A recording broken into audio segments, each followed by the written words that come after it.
Grant, thank you for joining us again, and thank you for being a part of the Performance Multidisciplinary Teams webinar.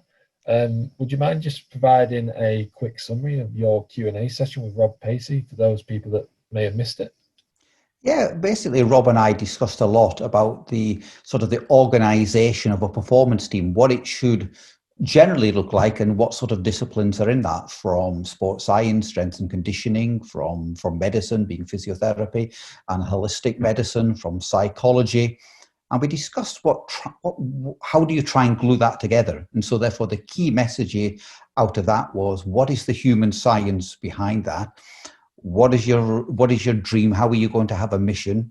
What is your philosophy? And how do you get everyone on board on that without just telling people? So it's almost taking people on a journey. And at first team, it is possibly very different to academy, but the underlying principles of human science very much underpin how we're going to achieve that by developing, as I see, to develop players, you must develop staff.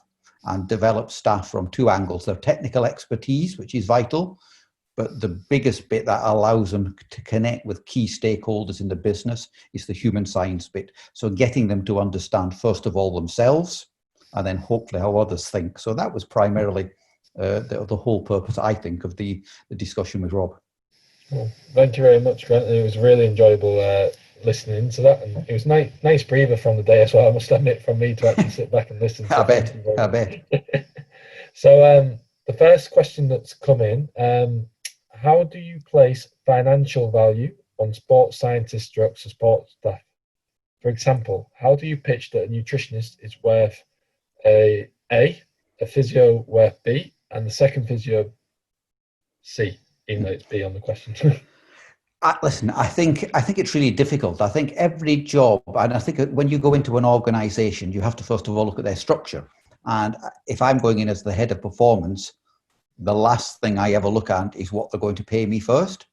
It's do my values, could I contribute to this organization, and will they let me grow, and will I be able to grow the staff with it? So when and by I mean that, I want to know, again, things like you've just mentioned, how do they value staff? And there's two ways to value staff. One is by what you directly pay them, and the other is what you're going to give them as a development and a learning experience. So therefore, what I like to try and do is have as much sort of parity as possible. So therefore, for me, a strength and conditioning coach at their level of expertise is no different to a physio at their same level, as it would be with a nutritionist. However, there are certain people who come with added value. So what I try and do in every department I work for is have an open and transparent pay scale. People don't know what other people earn, but if they did find out, because they will talk, they'll find it's pretty similar. However, on top of that, some people may come with added value, and that might become from their experience or qualifications. And the final thing that I think is vital to put into every single person's contract, if you can, is a performance review. Now, the better organizations will also make that financial.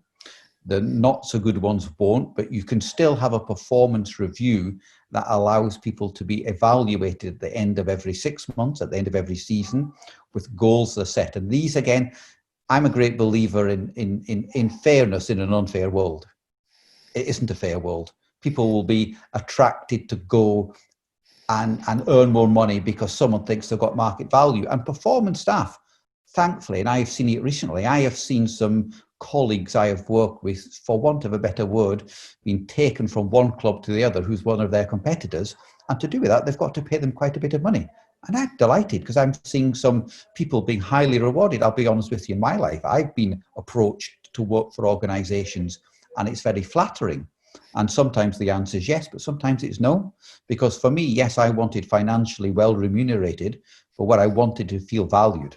And actually, the two go hand in hand. And I think, you can't. I had it recently. I remember, or not recently, when I left just before I left Manchester City, I did have a member of the team come to see me to say, listen, I've been offered a job by another company, I'm really tempted to take because they're going to pay me a lot more money. Can you match it? And I just went no straight away because I couldn't. Now, I didn't value this person, but it was interesting. This person didn't take the role anyway.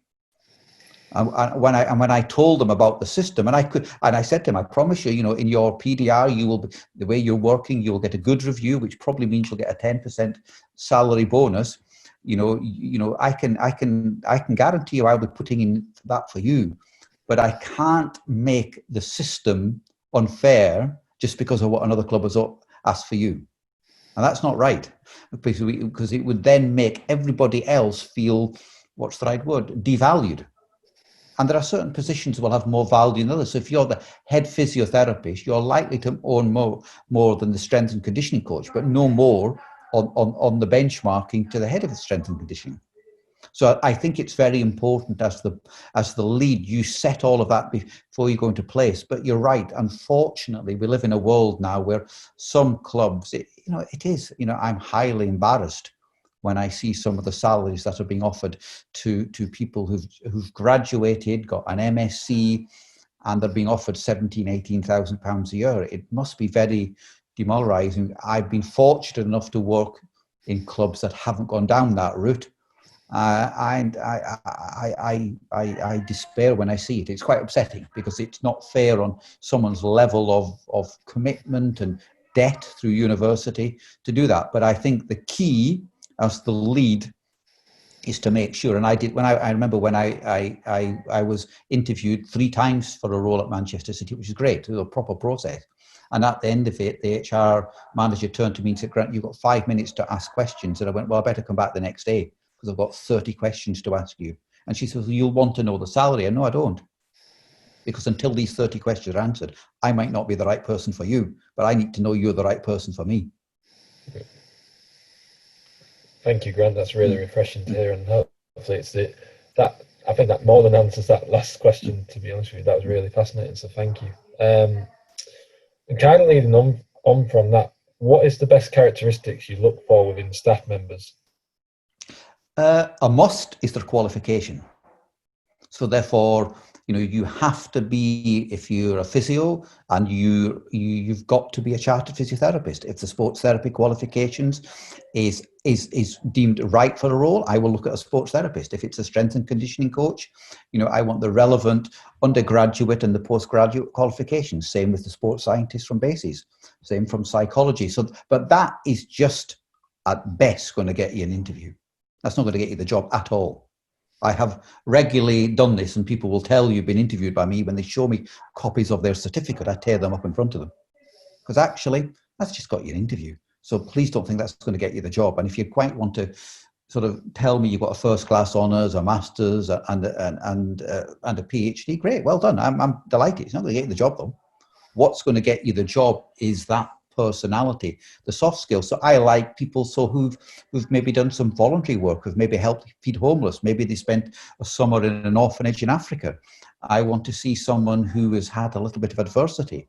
I will always ask people in an interview process, tell me about a fundamental mistake you've made in performance management, and what did you learn from it? Well, actually, in a senior role at Manchester City for the head of strength and conditioning sports science, interviewing 5 people, 3 had never made a mistake they wanted to tell me about. That took them out the process. Yeah. Because if you can't admit you've made a mistake, well, you've never really lived. We've all made them. And on top of that, what I will also do, because I know my personality and I know what type of people I will warm to, I actually ensure on the interview process, I have people who don't think like I do. And I also make sure they're the stakeholders who these people will be working with. So therefore, I can get an opinion from someone who will not think the way I do. And on top of that, I would ensure, so if you were coming to an interview at my last role, the person who was the performance PA used to meet the people and would take them around the facility. And she's the most down-to-earth, emotionally intelligent person I've worked with in a number of years. Regularly, these people wouldn't speak to her because they thought she was just the person showing them around.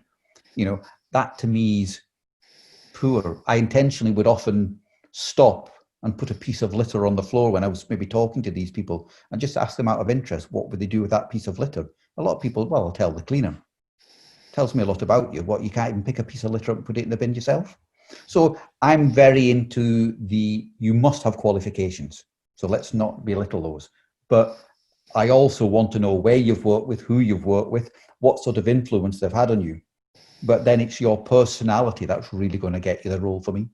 And have you got those soft skills to connect with all of the different stakeholders, flexible and want to learn, humble enough to make mistakes, but be courageous to make decisions and be bold. You know, I call it surfers. I like folk who are prepared to surf the waves and fall off them, because the only way you learn to get back on them is look at why you fell off in the first place. Brilliant, thank you. There's a few famous quotes from like Michael Jordan about practicing however many times and Absolutely. however, yeah, resides really well. So, um, question 3: working across multiple organisations, how do you keep the processes consistent within those teams? I kind of I think it's referring to an old job as well, judging by that. Yeah, yeah, I think it's very difficult. I don't think the processes have to be consistent. I think they have to have consistent principles, but they've got to be specific to the environment. And I think it's, if I look at like the City Football Group, of which I still do some consultative work for, they will maybe rehabilitate, they maybe condition ever so slightly differently in each of their countries. And I've visited quite a few of them and seen.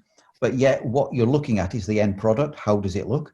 So for example, what are the key metrics really from a performance department is probably availability of those players to play for the coach. How you get there maybe slightly differently, but the end metric is the same. And I think it would be wrong for us to sort of say those processes must be the same. I think it's great that they're slightly different in Australia. But what we can learn from a club like Melbourne, which is attached to La Trobe University, where, say, when I think from a medical angle, two of the leading tendon experts, Peter Maliaris and Jill Cook, work, is probably where we would want to borrow knowledge to help Manchester or help New York. But there'll be something in Manchester that, like Leonard Funk, a shoulder specialist, who's probably one of the best in the world. So how do we cross-share that knowledge, but allow an individual to apply a process? And I think if we dictate processes, well, it probably is a bit defeatist to the value of those people who are having to apply them, because it's a bit like, well, we're just doing what we're told here and it's gone wrong, but it doesn't matter because I'm being told what we're doing. And I don't want that. I want practitioners to be autonomous but be accountable. Very good to hear. And the final question: what advice would you give to those starting out in the industry now about how to get to the level that you've got to within your career?